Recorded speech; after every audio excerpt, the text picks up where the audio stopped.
En las tierras donde el frío forja el carácter y el mar dicta las reglas, nació un hombre destinado a convertirse en leyenda. Su nombre resonó más allá de los fiordos, más allá del miedo y del tiempo. Fue guerrero, explorador, padre, rey sin trono y profeta de su propio destino. Su historia une el filo de la espada con la sabiduría de los dioses. Su risa con el trueno que aún golpea las montañas del norte. Hoy reviviremos su vida, sus conquistas y su caída. Una historia donde lo histórico se mezcla con lo mítico y lo humano roza lo divino.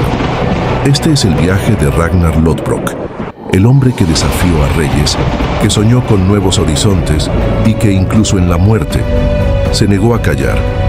Prepárate para adentrarte en una de las sagas más poderosas jamás contadas: la vida, la muerte y el eco eterno del Rey del Trueno.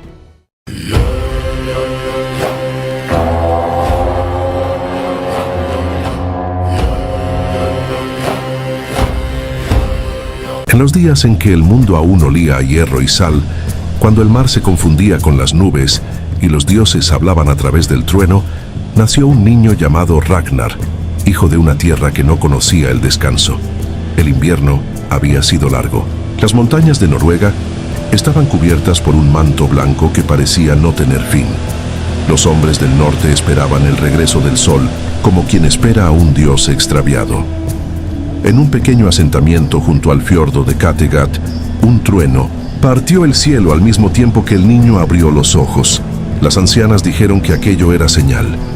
Ha nacido bajo el rugido de Thor. Su destino será grande y su vida tormenta. La madre, Aslaug, lo envolvió en pieles y lo sostuvo frente al fuego. El padre, Sigurd, un guerrero cansado de la guerra, le dio su nombre mirando al horizonte.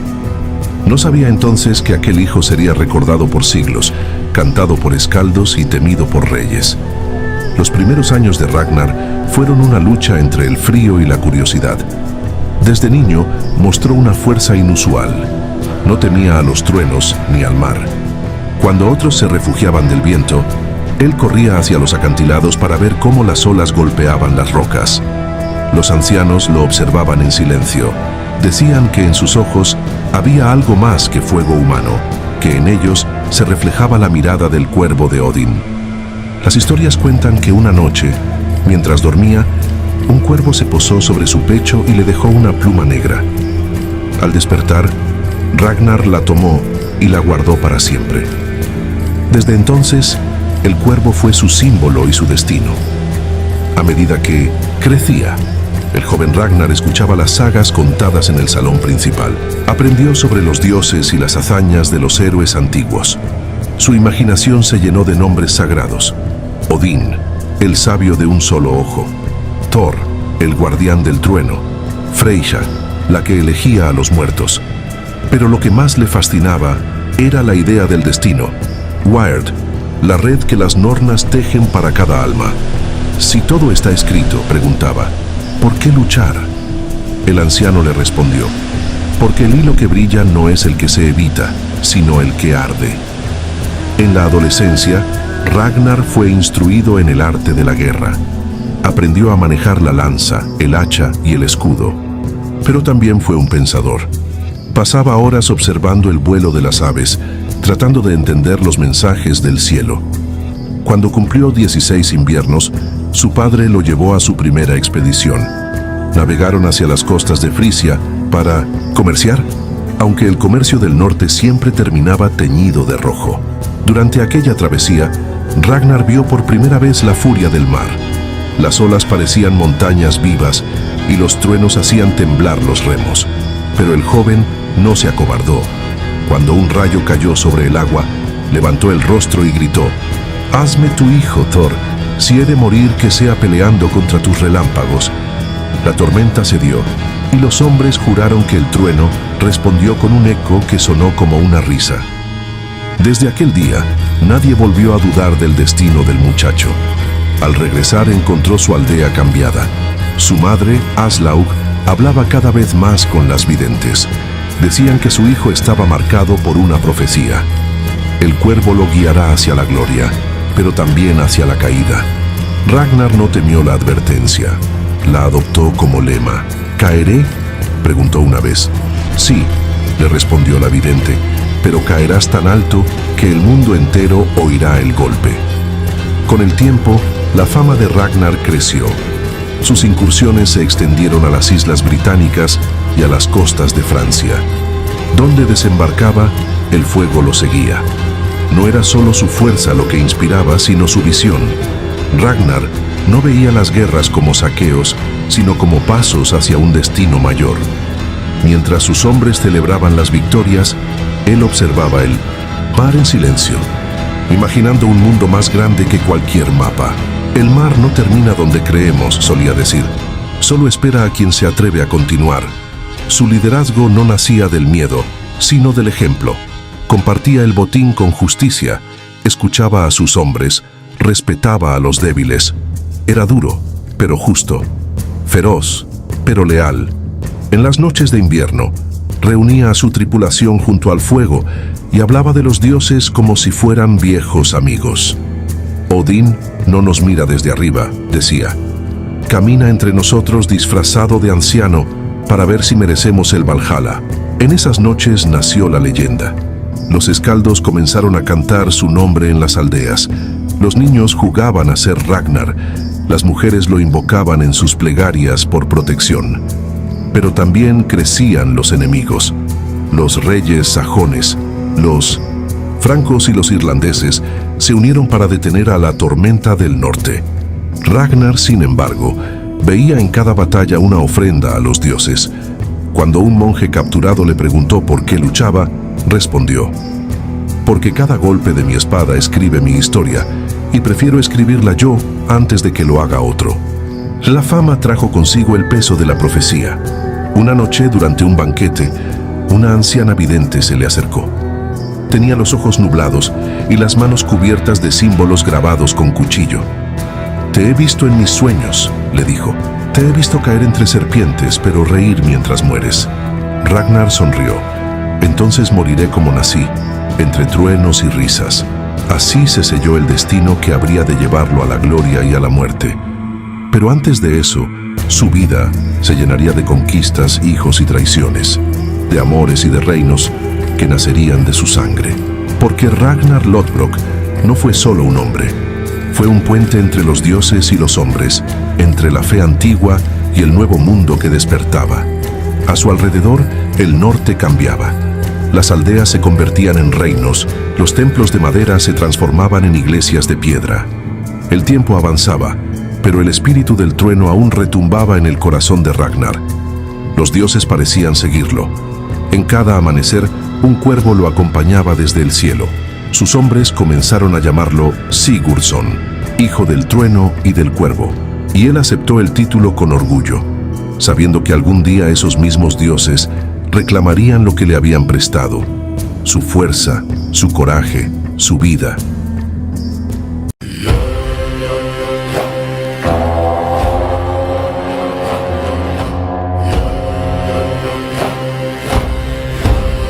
La primavera que siguió al primer gran viaje cambió el color del fiordo. Donde el invierno había dejado cicatrices azules, el deshielo abrió venas de agua viva.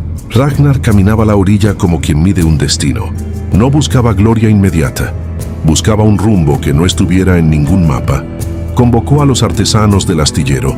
Ordenó reforzar quillas, aligerar costillas, elevar la curvatura de la proa como si el dragón tallado fuera a cortar no solo las olas, sino el propio viento. Un barco es un animal, dijo al maestro carpintero, y el mar respeta a los animales que saben dónde van. Durante semanas, el martilleo fue plegaria. Los jóvenes recogían resina. Las mujeres tejían velas gruesas. Los viejos probaban nudos y cuerdas con la paciencia de los inviernos. Ragnar pasaba la palma por la madera húmeda, como si saludara a un amigo que pronto volvería a la guerra. En las noches, se sentaba junto al fuego con los navegantes y trazaba rutas con hueso de ballena sobre tablillas ennegrecidas. No hablaba de botín, hablaba de señales, el color del agua al amanecer, el vuelo bajo de los charranes, la forma en que una nubecilla se quedaba clavada sobre el oeste. Cuando el primer drakkar quedó listo, lo bautizó con un nombre sin alarde: Hrafn, cuervo. Nadie preguntó por qué. La pluma negra que guardaba desde niño apareció hechizada en la proa, amarrada con una fibra casi invisible. El estandarte de Ragnar no lucía oro ni seda, sino un lienzo de lino teñido con hollín y grasa, donde un cuervo, simple y rotundo, abría las alas. Los preparativos atrajeron a hombres de otras aldeas. No venían a servir, venían a ser parte del relato. Había herreros con manos de piedra, granjeros que sabían leer el cielo mejor que cualquier monje, cazadores que contaban el tiempo por huellas. Ragnar aceptaba a cada uno sin promesas. Tendrán frío, hambre y noches en las que creerán que los dioses nos han cerrado la puerta, les dijo, pero si entramos por la rendija, veremos lo que nadie ha visto. El día de la partida amaneció con un silencio de campana vieja. Las madres trenzaron amuletos. Las parejas se prometieron regreso sin jurarlo en voz alta. Una vidente se acercó con un cuenco de agua y dejó caer en él 3 trozos de carbón. Flotaron formando una runa que nadie supo leer, salvo Ragnar, que no preguntó. Se santiguó con agua y humo, de la manera antigua y de la nueva, porque en el norte los símbolos aprendían a convivir. El Hrafn cortó la bahía como si siempre hubiera sabido hacerlo. Las primeras brazadas de remo tenían el ritmo del corazón apretado. Después llegó el compás largo, el que se aprende solo cuando el músculo y la madera se entienden sin explicar nada. El viento entró en la vela y el dragón pareció sonreír. Kattegat se quedó atrás con una facilidad que dolía. 4 días navegaron en calma dura, con un sol que no calentaba y un agua que no perdonaba descuidos. La disciplina de Ragnar era sin gritos. Si un nudo estaba flojo, él lo apretaba. Si un remo llegaba tarde, él marcaba el tiempo con su propia espalda. Si una mirada se iba al horizonte buscando nostalgias, él la traía de vuelta con una pregunta sobre corrientes, peces, sal. Así el respeto se volvió silencio útil. En la noche del 5.º día, el cielo cambió de idioma. Una franja de nubes se apiló en el oeste y el mar comenzó a alzarse como un pecho que busca aire. «Tormenta», dijo un viejo piloto, y Thor respondió con un latigazo luz. La vela se plegó como un párpado. Los remos se recogieron. La nave se puso a la capa. Las olas abrieron túneles verdes y el Hrafn los cruzó como si recordara caminos de otra vida. Ragnar no buscó refugio. Bajó al vientre del barco, apoyó la frente en la madera y habló con la nave como se habla con un caballo. «No te romperás», le dijo, «porque no has probado aún el vino de la victoria». Arriba el trueno contestó con un bramido que nubló los oídos. Aún así la tormenta pasó. El amanecer entró con un olor a hierro lavado, y los hombres rieron con esa risa que solo existe después del miedo. Encontraron costa a mediodía, una línea de acantilados bajos, césped batido, gaviotas atrevidas. El viejo pronosticador masticó sal y dijo: «Lindisfarne». El nombre quedó flotando como una cuerda. No traían intención de santos ni de profanos. Traían hambre, curiosidad y el viejo mandato de probar puertas. El monasterio aparecía tímido sobre una colina, sus muros pálidos, sus campanas sin campanero. Los remeros clavaron la quilla en arena blanda y el mundo cristiano oyó el eco de botas mojadas. La crónica de aquel día sería escrita por manos temblorosas en pergaminos que aún duermen en bibliotecas. Dirán que el norte bajó como un lobo, pero también hubo miradas que se cruzaron sin odio. Ojos de hombres que trabajan, ojos de hombres que rezan. Ragnar mandó callar a los suyos antes de subir la cuesta. El viento le trajo el olor a cera y pan. Durante un instante, miró el cielo como si buscara permiso. La puerta cedió con un quejido leve. Dentro, sombras y canto. El primer choque fue de asombros, no de aceros. Un joven monje dejó caer un libro. Ragnar lo recogió. Las letras danzaban como serpientes negras sobre la piel. «Esto también navega», dijo. «Esto también navega», dijo. «Pero por mares que no conozco». No mató al muchacho. Ordenó que dejaran los manuscritos a un lado y que tocaran solo lo que pudiera comer una aldea entera en un invierno duro. Algunos de los suyos no entendieron. «¿No vinimos a arder? Vinimos a aprender», corrigió. «Y a recordarles que el mar no es una muralla». El botín fue austero. Granos, herramientas, cálices de metal trabajador, telas gruesas. Más que riqueza, trajeron noticia. Los ríos eran caminos y al final de cada río había una ciudad que respiraba distinta. Cuando el Grafen se soltó otra vez al mar, el cuervo del estandarte hinchó sus alas de lino como si quisiera volar por cuenta propia.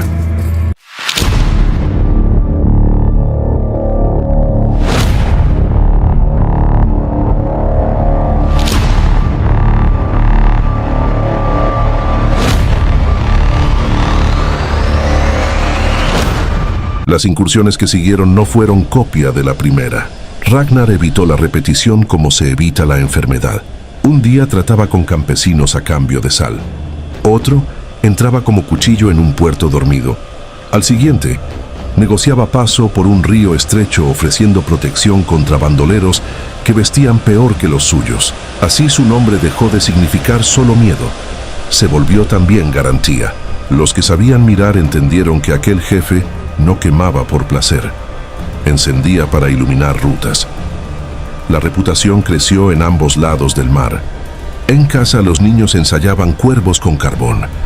En las parroquias, los sermones aprendieron a pronunciar Northmen, con el mismo nervio con que se nombran plagas y eclipses. A Ragnar lo llamaron de 1000 formas: pirata, mercader, demonio, justicia. Él prefería definirse de un modo que a nadie tranquilizaba: navegante.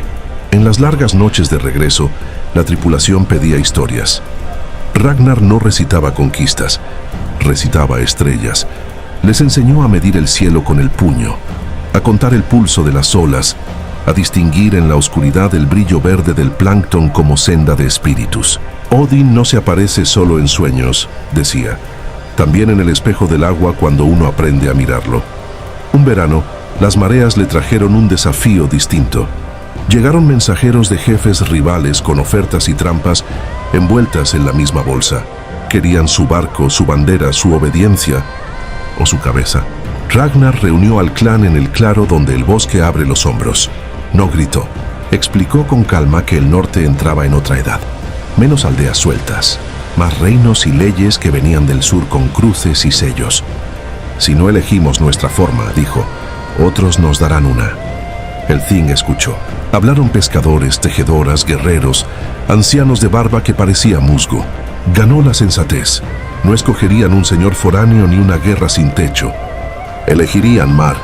Ragnar salió de la asamblea sin sonrisa, porque entendía lo caro de la prudencia. Un cuervo se posó en una estaca como señal de visto. Siguieron viajes más largos, subieron ríos que olían a barro dulce, caminaron marismas donde los pies suenan a madera podrida. Vieron ciudades que levantaban murallas como si compitieran con el orgullo del cielo. En una los recibieron con pan y sal, en otra con saetas mal apuntadas. Ragnar aprendió algo más útil que la furia, la paciencia. Allí donde el hierro cerraba puertas, dejaba que el hambre las abriera sola.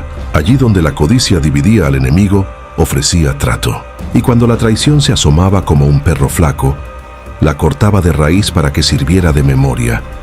Fue en uno de esos ríos cansados donde se cruzó con su futuro. Entre los prisioneros que pedían rescate, había un hombre de ojos claros que no temblaban. Decía ser escriba, pero sus manos tenían callos de remo. Lo llamaban Aele, como un eco de rey sajón, aunque él juró no llevar corona. Ragnar lo sentó frente al fuego y le preguntó de mapas, peajes, obispos, rutas de arrieros, carniceros que sobrepasan pesos. Aele respondió con exactitudes. Hizo de guía sin cadenas, de asesor sin paga. Cuando llegó el momento de liberarlo, Ragnar le ofreció quedarse. El hombre inclinó la cabeza, con una franqueza que valía más que oro. No soy tu siervo, dijo, pero sigo a quien mira lejos. Ragnar alzó el cuenco. Entonces no me sigas. Camina a mi lado. Con Aele y otros que vendrían después, Ragnar armó lo que ningún enemigo entendió a tiempo: una inteligencia. No solo sabía dónde atacar, sabía cuándo no hacerlo. Anotaba estaciones, humores, fiestas de mercado, riadas, pestes. Los días en que un rey duerme borracho y en que un abad cuenta candeleros. Con esa cartografía viva, evitó guerras que habrían enterrado a 10 generaciones y eligió las que sembraban un siglo. La noticia de su prudencia feroz llegó a oídos ambiciosos. Algunos príncipes quisieron comprar su brazo, otros quebrarlo. Entre invitaciones y amenazas, Ragnar mantuvo el rumbo del cuervo. Aceptó banquetes cuando le servían rutas, rechazó alianzas cuando exigían rodillas. No somos vasallos del hambre, dijo a los suyos, somos huéspedes del mar. En Kattegat, el hogar se volvió puerto grande. Llegaban artesanos de madera oscura, curtidores con recetas contra sal y tiempo, mujeres que tejían velas como si fueran biografías, niños que aprendían, antes que a leer, a mirar. Ragnar no levantó trono, levantó astillero. Su salón largo olía a alquitrán y a sopa de cebada. Las runas que colgaban de las vigas no prometían victorias, pedían memoria. La profecía, mientras tanto, trabajaba por su cuenta. En la víspera de un otoño sin luna, una vidente joven, ojos como agua de deshielo, se acercó con un puñado de pedernal, lo arrojó al fuego, y las chispas dibujaron una culebra que parecía reír. No temas a las serpientes que reptan, dijo, tema a las que esperan.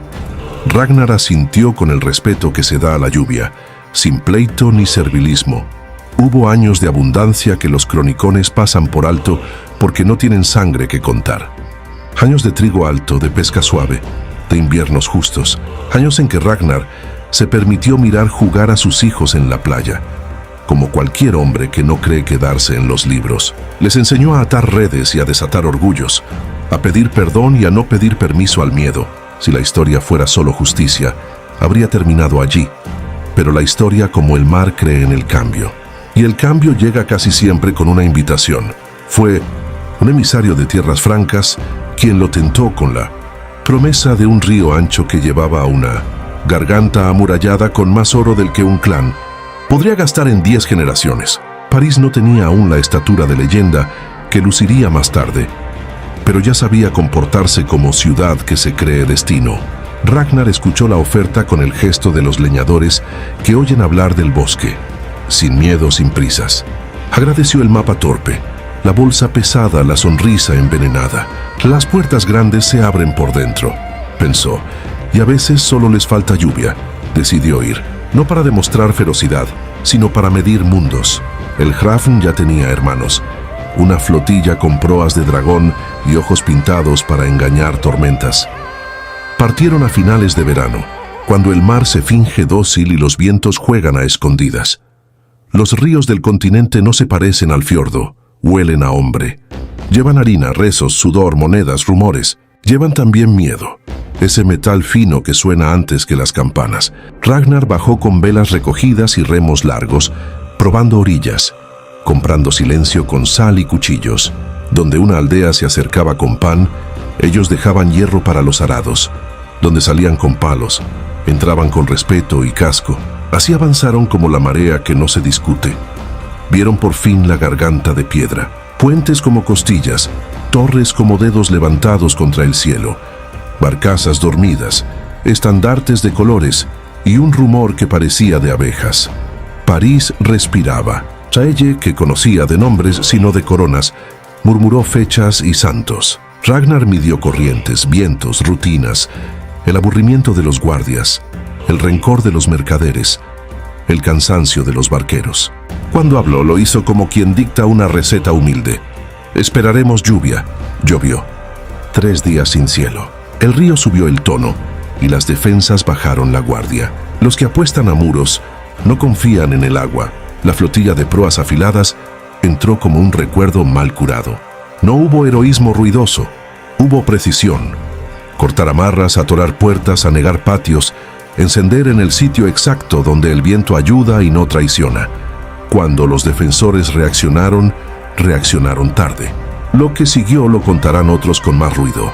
Botín, rescate, negociación, insultos en latín, promesas que sirven para echar a andar la rueda del próximo siglo.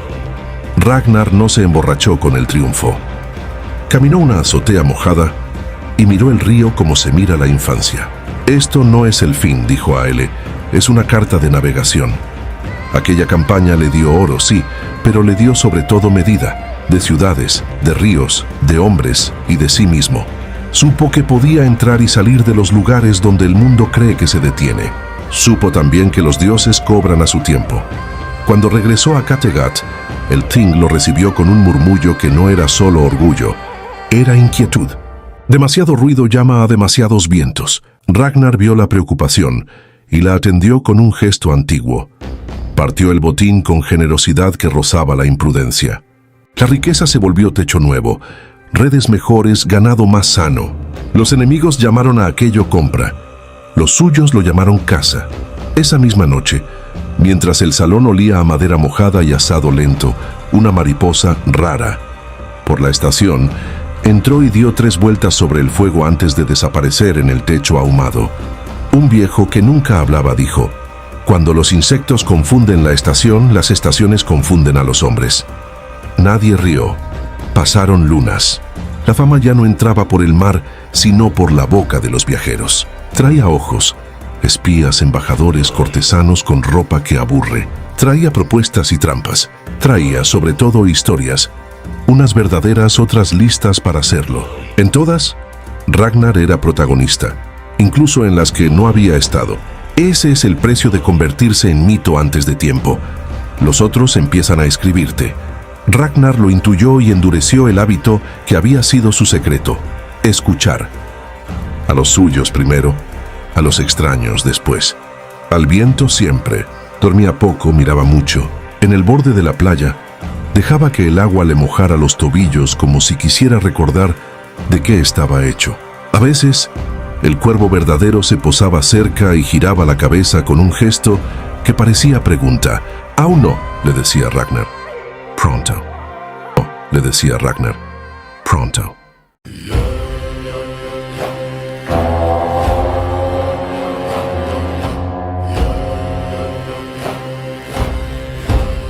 El verano siguiente no trajo descanso, trajo claridad.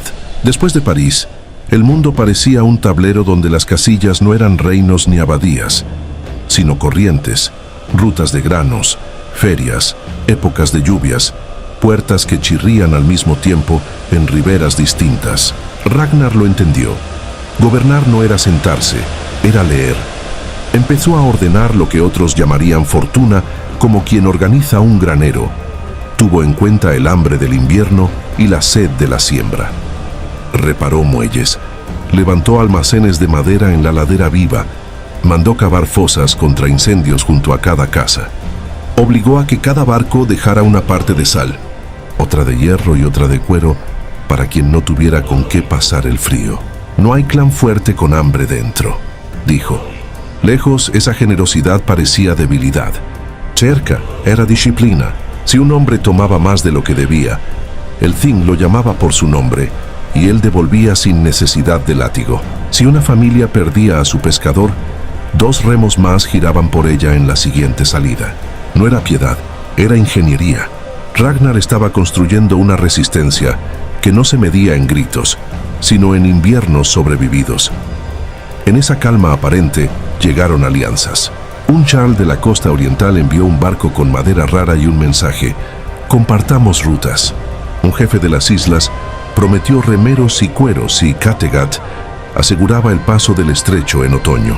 Un comerciante frisio más listo que orgulloso ofreció una lista de peajes y sobornos a cambio de que su hijo aprendiera a leer el cielo con los hombres de Ragnar. El clan aceptó lo útil, rechazó lo que pedía a rodillas. «Las manos se dan abiertas», repetía. No faltaron traiciones bajo la piel de los tratos. Un jefe vecino, de sonrisa demasiado blanca, llegó con un cerdo gordo y un mapa envuelto en lino. Ofrecía un convento rico y dormido tierra adentro, fácil de coger como fruta baja. Ragnar probó el vino, escuchó el plan, miró las manos blandas del invitado y vio en ellas el brillo de cuchillo escondido. Agradeció el mapa, brindó por las buenas cosechas y cuando la luna quemó el borde del techo, lo acompañó al muelle con 2 escoltas y un silencio que olía a despedida. No volvió. El destino seguía su curso de agua subterránea. A veces subía a la superficie y dejaba pequeñas monedas en la orilla, señales. Una noche, el cuervo del estandarte se deshilachó sin viento. Otra, un niño encontró en la playa una serpiente muerta con la boca llena de arena, como si se hubiera mordido el silencio. Otra, un anciano cambió de sitio su banco de toda la vida, y el lugar que había ocupado durante décadas quedó extraño, como si faltara una piedra del camino. Nadie supo leer esas pequeñas mudanzas salvo el invierno, que sí entiende los límites gastados. Los hijos crecían. El fiordo aprendió a pronunciar sus nombres con espuma. Tenían la voluntad de la madera verde, flexible, testaruda, vibrante. Ragnar no los convirtió en copias de sí mismo. Los dejó arder cada uno con su fuego. Les enseñó lo único que importa a quien navega, a perder sin romperse. Cuando un remo resbalaba y un chico caía al agua helada, no acudía primero el brazo de acero, sino la voz que dice mira hacia el bote, no hacia el miedo. Así salían solos, blancos y vivos. Los dioses seguían presentes como un olor que no se nombra. Ya no se sacrificaban bestias por costumbre, se las sacrificaba por gratitud. Thor recibía el primer trueno sobre la vela nueva. Freyja, la primera miel del verano. Odin, la primera historia bien contada. En las noches quietas, Ragnar se sentaba con los suyos a repetir los nombres de los antepasados, porque nadie muere del todo si alguien lo pronuncia. El Valhalla es memoria, decía, y la memoria se riega. Un otoño llegó un mensaje que no era oferta ni amenaza. Venía en las ropas rotas de un barquero sajón que apenas podía con su respiración. Contó una historia torpe de un rey orgulloso, Aele, que aprendió el nombre de Ragnar con demasiada prisa y juró aprenderlo con cuchillos. Ragnar escuchó con la paciencia de la lluvia. No conocía a ese Aele de corona y púrpura. Había sido amigo de otro Aele sin trono, de ojos claros, el consejero que ahora dormía cerca de la caballeriza para oír a tiempo las tormentas. El mensaje mezclaba coincidencias y presagios. Era fácil reírse. Ragnar no rió. Guardó en la mente el nombre como se guarda una chispa lejos de la paja, separado pero presente. La marea política subía. En las costas del sur, los reyes aprendían por fin a llamarse entre sí cuando el norte asomaba velas. Donde antes habían gritado «Dios nos asista», ahora movían tropas y sellaban cartas. Eso no asustaba a Ragnar.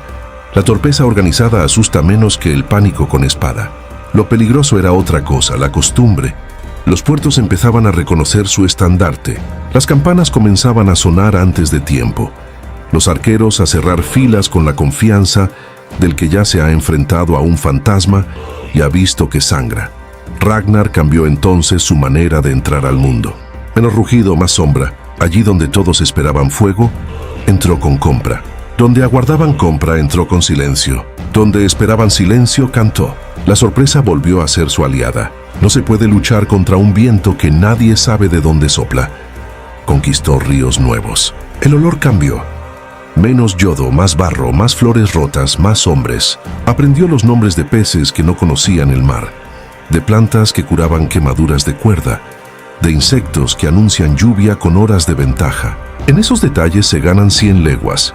Los suyos, al principio, se cansaron de su manía de aprenderlo todo. Luego agradecieron la vida que esa manía les guardó. Hubo un invierno duro por fin. El hielo quebró remos. Los lobos llegaron hasta las vallas.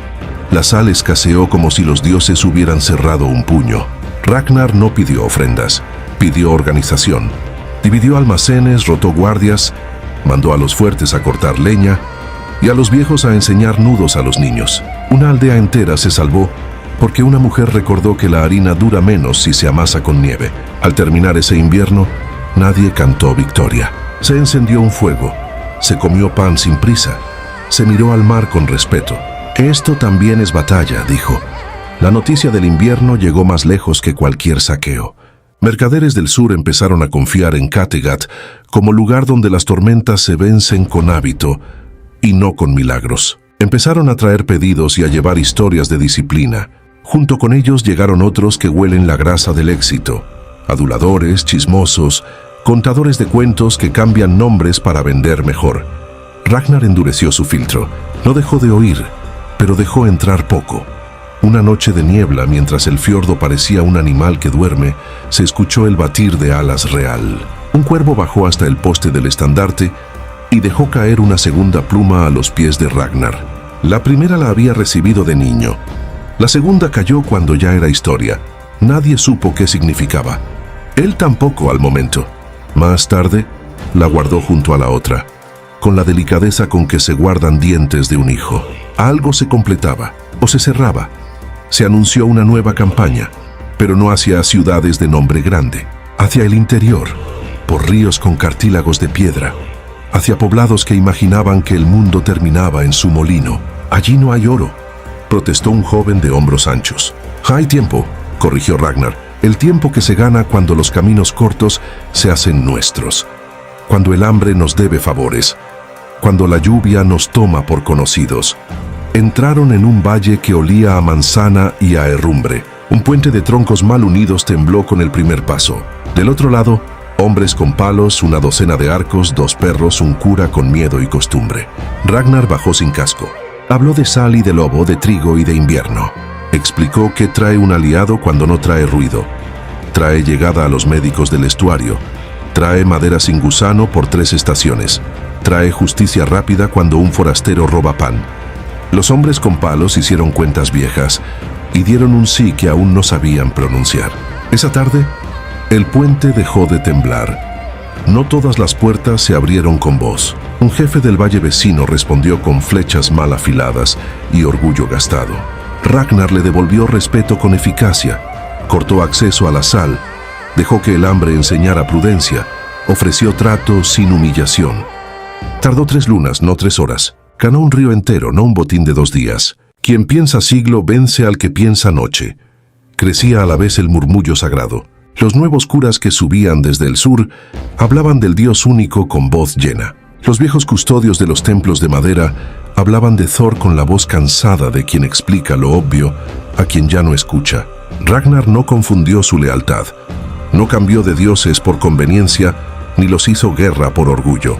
Entendió, como había entendido el mar, que los nombres cambian y los vientos quedan.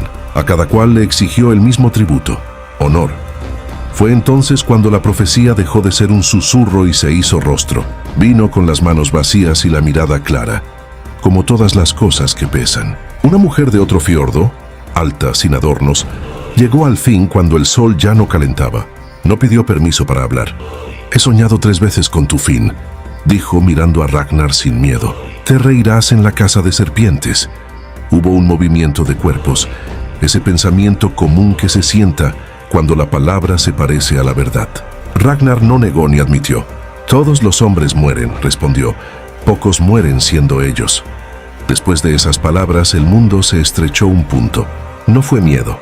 Fue ese cuidado que precede a los partos y a las tormentas. Se reforzaron maderas, se revisaron suelas, se contaron flechas con dedo y paciencia.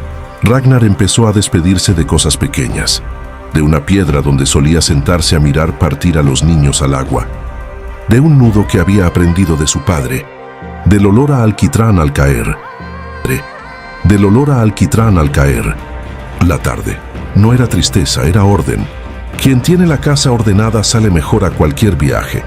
Él, el amigo, no el rey, sintió el cambio antes que nadie. «Hay puertas que uno abre y otras que se abren solas», murmuró. Ragnar asintió. «Y hay puertas que son salida y entrada al mismo tiempo».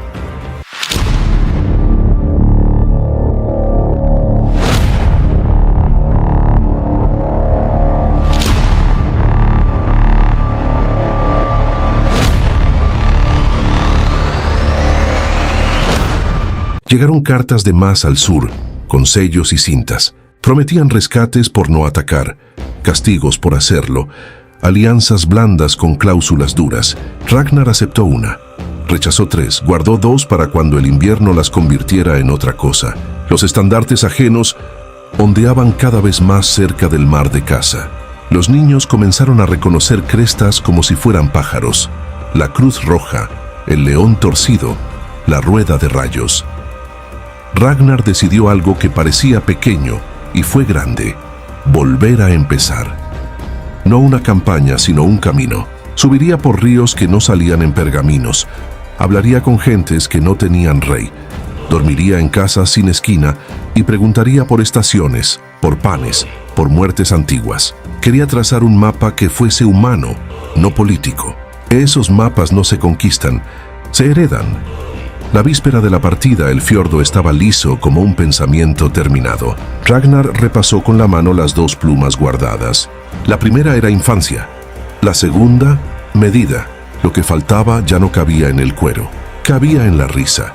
La que un día, no sabía cuándo, saldría de su pecho frente a lo inevitable no como desafío sino como reconocimiento. Al amanecer, Kattegat olía a pan y a cuerda húmeda. El Hrafn y sus hermanos esperaban con la proa quieta, como perros viejos que conocen la voz de su dueño.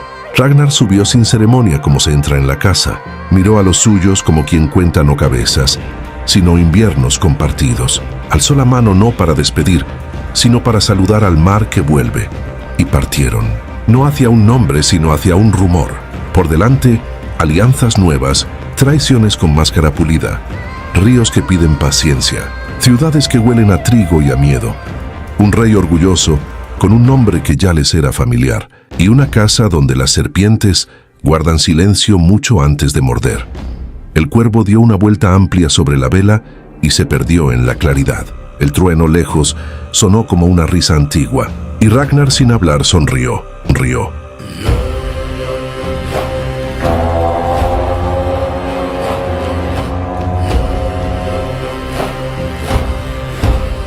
Navegaron hacia el oeste durante días que parecían fundirse unos con otros. El mar, a veces plano como metal, a veces encrespado como piel de dragón, marcaba el ritmo de cada respiración. Ragnar observaba el horizonte sin pestañear. No había odio en él, ni hambre de botín, solo un propósito que ardía con calma: conocer lo que los dioses habían preparado para su último viaje. Los hombres que lo acompañaban lo sabían. Nadie hablaba de fortuna ni de gloria. Las conversaciones eran simples, sobre nudos, corrientes o recuerdos de la infancia, pero cada mirada hacia su jefe contenía la misma pregunta muda: ¿será este el final? Ragnar no lo decía, pero lo sentía. En las noches sin luna, cuando el cuervo dormía en la vela, él tocaba el timón y murmuraba para sí mismo: si el destino me espera en tierra, que el mar me entregue con honor. El primer amanecer que los encontró frente a las costas de Northumbria fue gris. Las colinas parecían dientes de piedra, las playas, largas y desiertas, con restos de algas que el viento peinaba hacia el interior. Ragnar ordenó fondear a cierta distancia. No quería que los vigías sajonas vieran sus velas todavía. Bajó del barco con 3 hombres y un muchacho que llevaba una bandera blanca improvisada.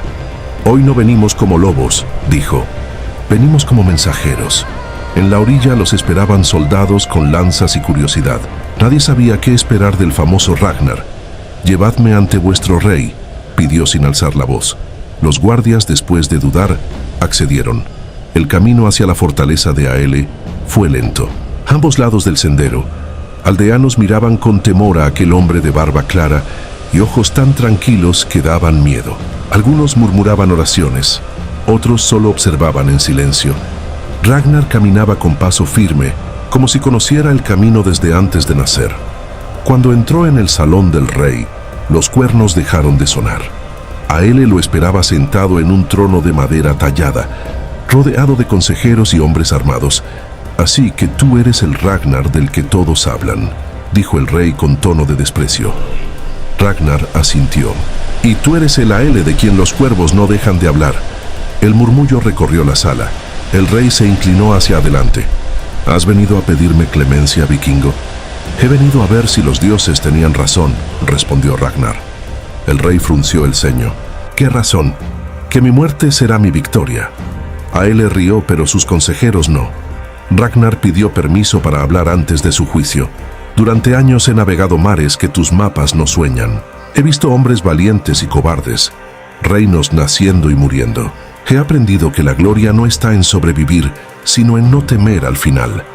¿Y qué harías si tuvieras otra vida?, preguntó el rey con ironía. Nacería igual, dijo Ragnar, bajo el trueno con un cuervo mirándome. El juicio fue una farsa. Aele ya había decidido su destino antes de escucharlo. Que sea arrojado al foso de serpientes, ordenó. Los guardias lo llevaron sin violencia. Ragnar caminó entre ellos con la serenidad de quien entra en su propio hogar. Si el foso estaba en un patio cerrado, las serpientes se enroscaban unas sobre otras, lentas, brillantes, ajenas al bullicio de los hombres. Ragnar se detuvo al borde y miró hacia abajo. Así que aquí termina el viaje del cuervo, murmuró. Volteó hacia los soldados y, con voz que resonó más allá de las piedras, dijo: Ríe el hombre valiente cuando llega la hora de su muerte, porque sabe que su destino no es el silencio, sino el canto que otros entonarán cuando el trueno vuelva a rugir. Y saltó. Las serpientes lo recibieron con un movimiento lento, casi ritual. El cuerpo de Ragnar cayó, pero su voz siguió viva en los ecos del patio. Dicen que antes de morir, sonrió. Dicen que el trueno sonó sin nube. Dicen que un cuervo negro se posó en la torre más alta y extendió sus alas hacia el norte. Los hombres de Aele, al mirar hacia el cielo, juraron ver una silueta que se desvanecía entre luces extrañas, como si alguien hubiera abierto un portal de aurora sobre la tierra. El rey no durmió esa noche. Soñó con mares sin fin y una voz que decía: el que ríe al morir nunca muere del todo. Al amanecer el foso estaba vacío. Nadie supo cómo, pero entre las piedras, los guardias hallaron 2 plumas negras. Una era vieja, la otra recién caída.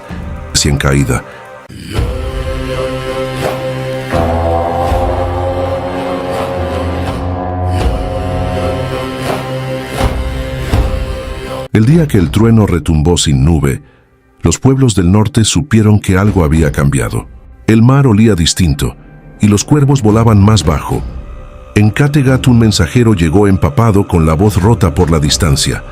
Ragnar ha muerto. Nadie lloró en ese instante. El silencio fue más pesado que el llanto. Lagertha, su antigua esposa, apartó la mirada del fuego.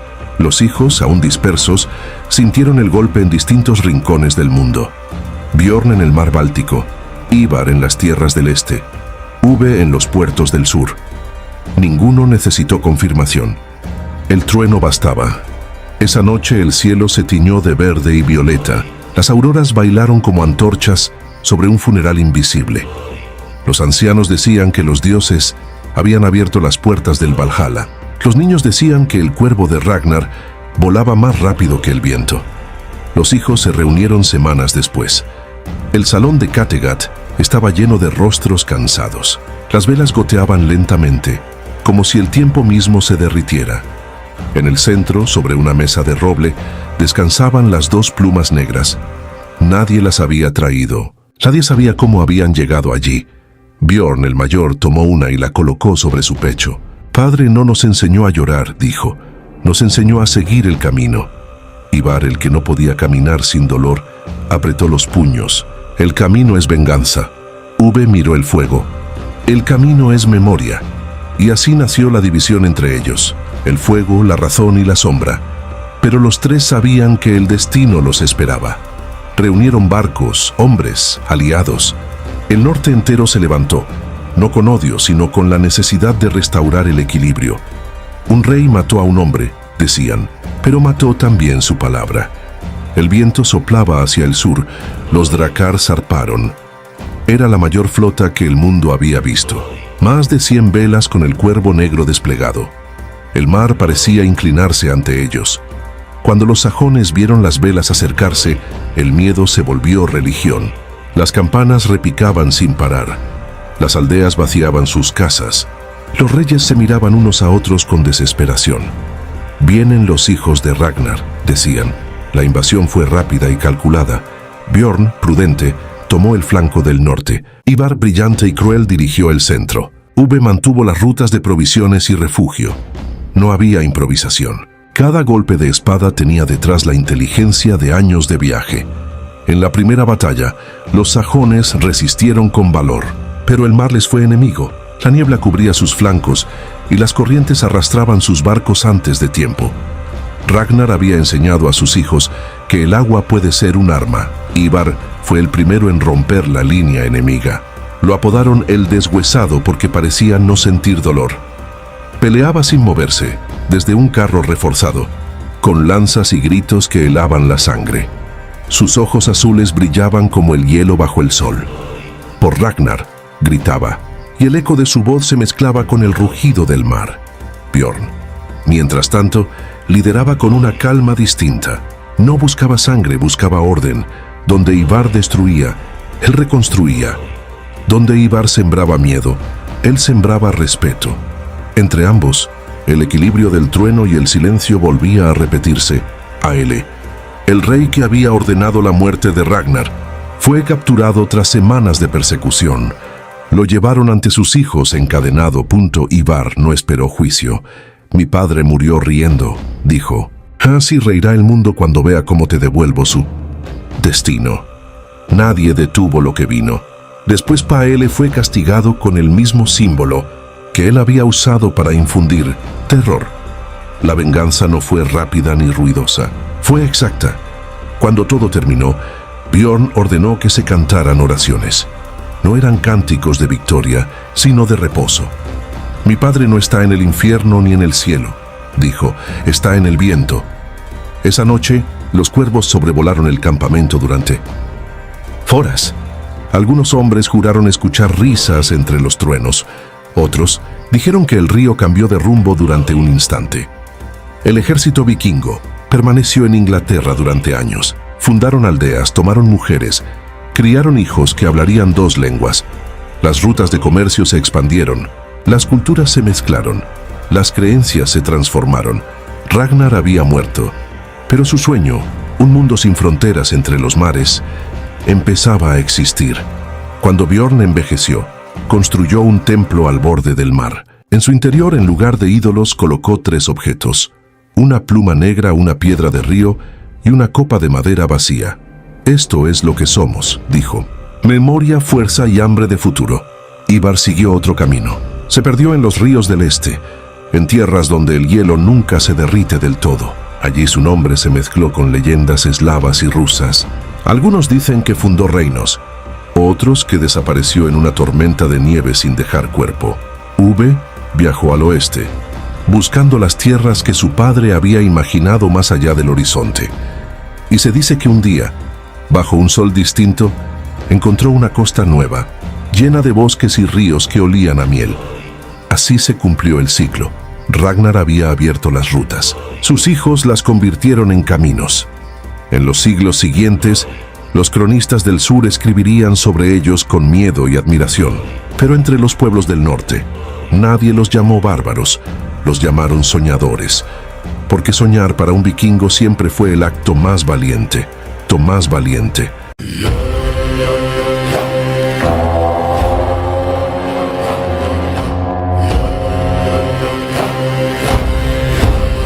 Con el paso de los años, la figura de Ragnar se volvió menos un recuerdo y más un pilar invisible. Nadie en el norte pronunciaba su nombre sin mirar al horizonte, porque el horizonte había sido su herencia. Las aldeas crecieron sobre rutas que antes eran solo líneas de agua y viento. Los hijos de sus hombres se convirtieron en mercaderes, exploradores, marinos que navegaban sin miedo hacia tierras donde el idioma aún no tenía palabra para vikingo. Los nuevos jefes mandaban erigir piedras altas junto al mar. En ellas grababan símbolos: un cuervo, una serpiente, un barco con vela extendida. No necesitaban letras. Esas piedras eran su manera de escribir. Aquí pasó alguien que no temió mirar más allá. El eco de Ragnar no era grito, era viento. Cuando un niño nacía durante una tormenta, decían que el trueno lo había marcado. Cuando un cuervo se posaba en un techo, lo llamaban mensajero. Cuando una nave regresaba de la nada, juraban que el espíritu de Ragnar había guiado su timón. Las mujeres tejían historias sobre él junto al fuego. En sus canciones la mar no tenía fin, y el trueno no daba miedo. Era el saludo del padre que miraba desde las nubes. En los inviernos más duros, los escaldos seguían narrando sus gestas, pero poco a poco, sus historias se mezclaron con las de los dioses. Algunos decían que había sido un hijo de Odín, nacido del trueno y la espuma. Otros que había sido el propio Thor, disfrazado de hombre para enseñar a los pueblos a no temer la muerte. Ninguno lo sabía con certeza, pero todos sentían que su nombre era un puente entre el cielo y la tierra. En las costas lejanas, donde alguna vez cayó como tormenta, los monjes copiaban crónicas que lo describían con miedo y respeto. Ragnarius, el del cuervo. Pero incluso en esas páginas escritas con manos temblorosas, se deslizaba algo más fuerte que el juicio: la fascinación. Porque el enemigo que ríe antes de morir no se puede odiar del todo.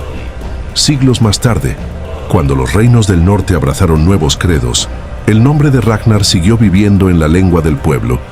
Ya no se gritaba en la guerra, se murmuraba en las canciones. Y cuando los hombres cruzaban océanos en barcos de velas cuadradas, rumbo a tierras que aún no figuraban en ningún mapa, llevaban en el corazón la misma curiosidad que él. El cuervo se convirtió en símbolo eterno. Lo pintaban en los escudos, lo grababan en los remos, lo tallaban en los postes de las casas, y en cada uno de esos cuervos los ojos miraban hacia el oeste, donde el sol muere para renacer. Dicen los poetas que cada cierto número de inviernos un navegante se levanta en el norte, con la misma mirada de Ragnar. No siempre lleva hacha ni espada. A veces lleva brújula, a veces libros, a veces solo preguntas. Pero todos repiten el gesto ancestral: mirar un horizonte imposible y decidir que vale la pena. El eco de Ragnar viajó más allá de los fiordos.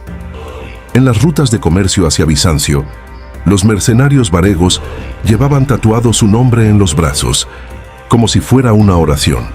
En las arenas del sur, los cronistas árabes hablaban de los Rus, hombres de barba rubia que navegaban ríos interminables y veneraban a un dios del trueno. Ellos también contaban historias de un caudillo que reía ante la muerte y dejaba cuervos tallados en sus armas. En los monasterios cristianos, los copistas que antes lo maldecían comenzaron a compararlo con figuras bíblicas, con Sansón por su fuerza, con Job por su paciencia ante el destino, con Noé por su dominio del agua. Ragnar se transformó así en un espejo. Cada cultura lo reinterpretó a su manera. En Islandia, los descendientes de sus hombres escribieron las sagas. En ellas, Ragnar era héroe, profeta, explorador, rey sin corona. Su muerte era el punto donde la mitología se encontraba con la historia. Las sagas no son exactas, pero son verdad en otro sentido, el de la memoria. Porque toda civilización necesita un rostro que la resuma, un nombre que concentre su valor y su fragilidad. En el norte, ese nombre fue el suyo. El tiempo siguió. Los vikingos se convirtieron en reyes, los jarls en nobles, los mercaderes en constructores de ciudades. Las aldeas de madera dieron paso a fortalezas de piedra. Pero el espíritu que había nacido con Ragnar, ese impulso de salir al mar sin promesa de regreso, no desapareció, solo cambió de forma.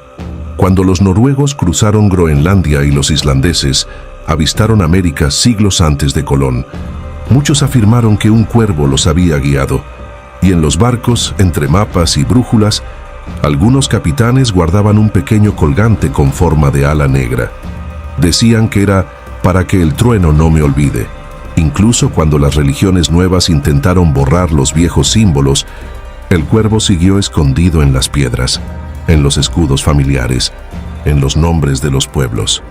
En las lápidas más antiguas de Escandinavia, aún puede leerse: nacido del viento de Ragnar.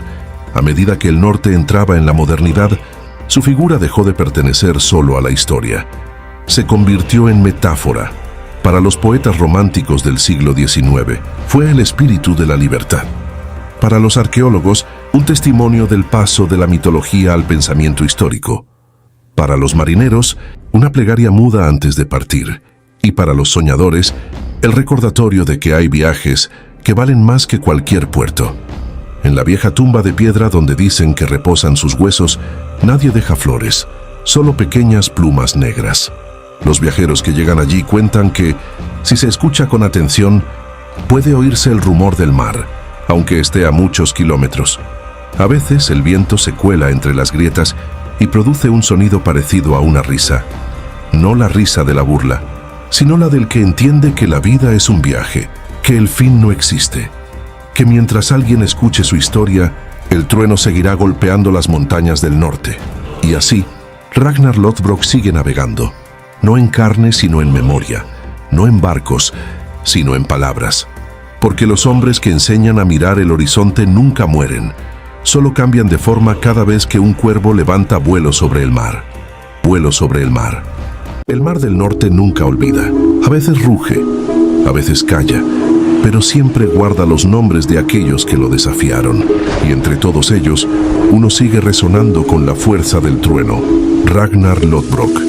Su eco vive en las olas, en las canciones, en los ojos de quien mira el horizonte y se atreve a soñar con más. Así termina esta historia, pero no el viaje, porque mientras existan quienes levanten su mirada al viento, el cuervo seguirá volando y la risa de Ragnar seguirá acompañando al trueno. Hasta la próxima saga, viajero. Suscríbete, comparte y mantén viva la llama del norte.